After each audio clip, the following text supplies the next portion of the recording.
मेरे ख्याल में सबसे ज़्यादा इंपॉर्टेंट रोल हम प्लेयर्स का है। स्पेशली इंडिया पाकिस्तान का मैच है तो कोई भी नहीं चाहेगा यार, सबको पता है कि हारेंगे तो गालियाँ पड़ेंगी, तो गालियाँ कोई भी नहीं खाना चाहता जान के। हमें इस चीज़ का ख्याल रखना चाहिए क्योंकि हमें पता है कि एक प्लेयर कितना हर्ट होता है इस तरह की चीज़ों से। उस सारे सिनारियो के होते हुए जब भी आया ही लेफ्ट इम्पैक्ट। अभी भी मैं देख रहा था कि इसमें आपको 9वें नंबर पे आप खिला रहे हैं फ़हीम को, विच इज़ मेरा नहीं ख्याल कि कोई इतना स्मार्ट मूव है।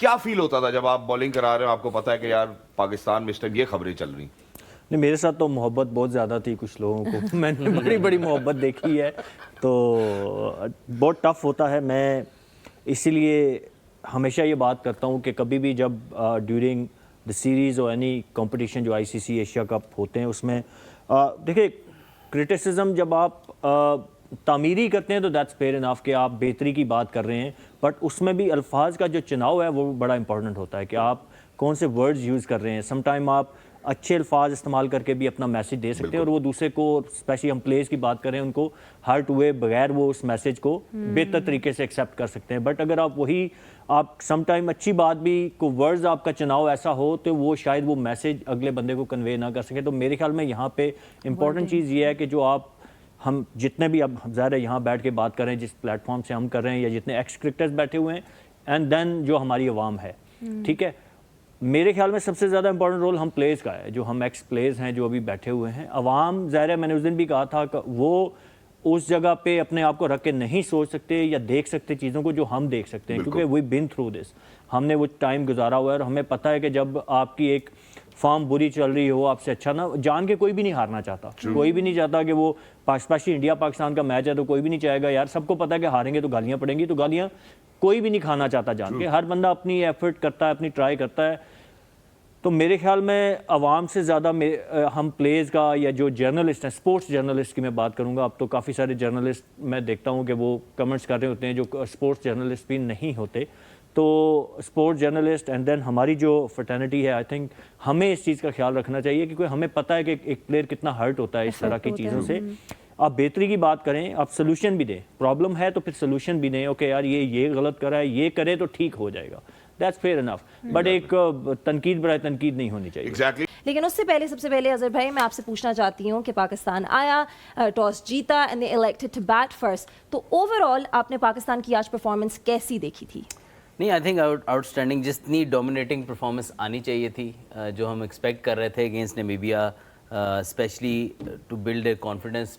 एक तो पहले आपने सुपर 8 में जगह बनानी, ये सबसे इम्पोर्टेंट है, but also after the loss against India I think एक डोमिनेटिंग परफॉर्मेंस की ज़रूरत थी। प्लेयर्स ने परफॉर्मेंस भी दी। Sahibzada Farhan, he is been quite consistent, outstanding knock of 100 of just 58 ball. I think जिस तरीके से उन्होंने थोड़ा सा, अगर आप स्टार्ट में मैच देखें तो पिच थोड़ा सा इतना इजी नहीं था, स्पेशली पेसर्स पे बॉल उनको हेल्प मिल रही थी और थोड़ा सा एक्स्ट्रा बाउंस भी कई जगह पे नज़र आया, बट आई थिंक उसको बड़े अच्छे तरीके से मैनेज किया। उनकी शॉट सिलेक्शन बहुत अच्छी थी अकॉर्डिंग टू द पिच, और एक ज़बरदस्त इनिंग खेली उन्होंने, उनका साथ दिया सलमान अली आगा ने, उन्होंने भी बहुत अच्छी इनिंग खेली। अनफॉर्चुनेटली जितना वो अच्छा लग रहे थे उतनी बड़ी नॉक वो नहीं खेल सके, बट स्टिल गुड कंट्रीब्यूशन। फिर शदाब ने आके एंड पे अपनी एक डिसेंट नॉक खेली, बट अगेन आई फील के बॉलिंग पे आगे इमाद बात करेंगे, बट जो परफॉर्मेंस हमें रिक्वायर्ड थी गोइंग इनटू द सुपर 8 वो आज नज़र आई,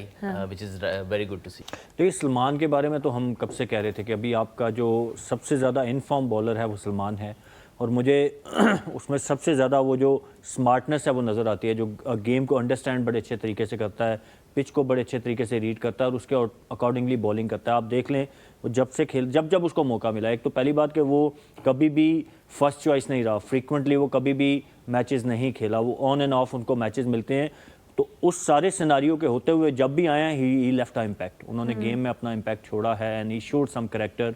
और अपनी तो मैं इसीलिए पहले दिन से कह रहा था कि उनका आपका प्लेइंग 11 का पार्ट होना लाजमी है। So thankfully sense prevailed and they brought him in, but ideally अभी भी मैं देख रहा था कि इसमें आपको 9वें नंबर पे आप खिला रहे हैं फ़हीम को, विच इज़ मेरा नहीं ख्याल कि कोई इतना स्मार्ट मूव है। आप एक और पेसर ऐड कर सकते थे यहाँ पे जो कि आपके सारी बेसिस को, क्योंकि देखें ये तो एक हल्की टीम थी विद ड्यू रिस्पेक्ट, अगर आप कंपैरिजन करेंगे ऑन पेपर एक एसोसिएट मेंबर और एक पाकिस्तान एक बड़ी क्रिकेटिंग नेशन है, बट जब आप अपने हम पल्ला टीमों के साथ खेलेंगे तो वहाँ ये छोटी छोटी चीज़ें मैटर करती हैं वहाँ पे। तो आपको मेरे ख्याल में यहाँ पे अगर हम इसको और स्ट्रेंथिंग करें कि आपकी फास्ट बॉलिंग लाइनअप भी कवर एट टाइम्स होता है, जैसे आज स्पिनिंग पिच था, बहुत ज़्यादा टर्न हो रहा था, लेकिन हो सकता है कोई पिच ऐसा हो जिस पे आपको इतना टर्न ना मिले, तो you need to operate with fast bowlers. तो जब आपके पास फास्ट बॉलर होंगे नहीं तो आप कैसे करेंगे? तो आई थिंक यहाँ पे हम, क्योंकि 9वें नंबर पे बैट्समैन इतनी लंबी बैटिंग का मेरा नहीं ख्याल कि कोई फायदा हो बारी आ सकता है नहीं आपको। रही, बारी आ नहीं रही। मैं जरा सिर्फ एक बात कंप्लीट कर लूं यहाँ पे, क्योंकि आपने फ़हीम अशरफ की भी यहाँ पे बात कर दी है। विद द न्यू बॉल जो हम टेक्निकल एनालिसिस की बात कर रहे हैं, आपको क्या लगता है कि यार हमें कोशिश ये करनी चाहिए जब भी हम नए बॉल के साथ बॉलिंग करें कि हम सीम अप जाए या एक्स्ट्रा वेरिएशंस की इनिशियली ज़रूरत पड़ती है? और अगर कोई बॉलर जिसका कद सोहेल भाई या तो आप जितना है आपसे ऊपर है, आपको लगता है कि उसको थोड़ा शॉर्टर आना चाहिए, कोई अगर आपको लगता है कि यार उस वजह से उसके एक्शन में वो फ्लो नहीं मिल रहा तो वो थोड़ा फुलर जाए? देखिए ये डिपेंड करता है, बॉलर टू बॉलर वेरी करता है, देन आप किस पिच पे खेल रहे हैं उसके हिसाब से आपको अपनी लेंथ को, जो आपने लेंथ की बात की है, उसको एडजस्ट करना होता है। देन इट आल्सो डिपेंड्स कि जिस बैटर के अगेंस्ट आप खेलें। कुछ बैटर होते हैं जो बैक फुट पे बहुत स्ट्रांग होते हैं, तो उनके लिए शायद 5-6 मीटर वाली लेंथ भी थोड़ी सी शॉर्ट है, आप उनको आइडियली 4 मीटर की लेंथ पे करेंगे। कुछ बैट्समैन होते हैं जो ऑन दी आप खेल रहे हैं फ्रंट फुट पे बहुत खेलते हैं, तो उनके लिए 4 मीटर की शायद 2 फुल होगी, आप उसको 6 मीटर की लेंथ पे करेंगे। तो ये छोटी छोटी चीज़ें होती हैं, आपको खुद अडॉप्ट करनी पड़ती हैं बैटर को देख के। बट आइडियली नया बॉल श्रीलंका में you need someone who ball upright seam, जिसको स्विंग करना आता हो, क्योंकि वहाँ ह्यूमिडिटी होती है। आज भी आपने देखा कि जो जिसको इंडिया वाले मैच में भी देखा, जिसको स्विंग करना आता है उनको स्विंग मिलता है वहाँ पे। हम खुद सारे श्रीलंका में बहुत क्रिकेट खेले हैं, तो वहाँ पे जिसको स्विंग करना आता है तो मिलता है। दैट्स व्हाई हम सेइंग कि नसीम शाह अगर यहाँ पे हम उनको ऐड कर लें तो it will add variety in our bowling lineup,